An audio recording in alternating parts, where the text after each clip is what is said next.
Stuttering John Melendez, Unauthorized Biography by Dr. J. Crow. Chapter 1. John Melendez is a bad guy. The early 1990s were a turbulent time in New York. The commission trials, the RICO Act, and numerous undercover operations at all levels of law enforcement had decimated the ranks of the New York City Mafia. Amidst all this turmoil, in one of the many dimly lit social clubs scattered around the city, newly made Mafia soldier Joey Castellano was taking a well-deserved rest from the chaos raging out in the streets. As Joey relaxed in the quiet peace of the club, his boss entered the room. What's going on, Joe? Nothing much, boss. Just watching Howard Stern. Guy, I thought that was a radio show. Yeah, they're on TV now. This Stuttering John guy's hilarious. Hey, I know that guy. Is that John Melendez? Yeah. I know him. My kid went to school with him when I had that place out on Long Island. Oh, yeah? You a stand-up guy? Fucking forget about it. How's that? Let me tell you something, Joe. This is a bad guy. He a friend of ours? Forget about it. This guy ain't a friend of nobody. Invite him over for your kid's birthday, he expects you to give him a gift just for showing up. And he'll still think that you owe him a favor.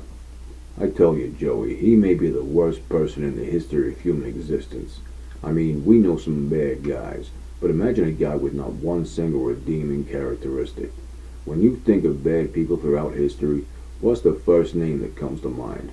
Adolf Hitler, I guess? Yeah, that's the one most people think of. And don't get me wrong, he did some terrible things and deserves the rep he has in the history books. But all that aside, he was a talented artist, a genius military tactician. He was smart and charismatic. Those are redeeming characteristics, and this kid John has none of those. Pick any bad guy from history. Ted Bundy had looks and charisma. Even Dahmer had enough personal charm to pick up those movies in a fag bar before he killed him. Any one of these guys, if you didn't know all the bad stuff they did, you could probably have a drink with them and have a good time.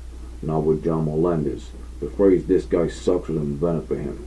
He literally sucks good times out of the room. Okay, so if he's such a bad guy, how's he still walking around? I mean, if he's that dangerous. Oh, I never said he was dangerous. He ain't dangerous at all. I said he has no redeeming qualities. Let me ask you something, Joey. Who is the most dangerous guy you know in this life? Oh, that's easy. Pete the rapist murderer Molinaro.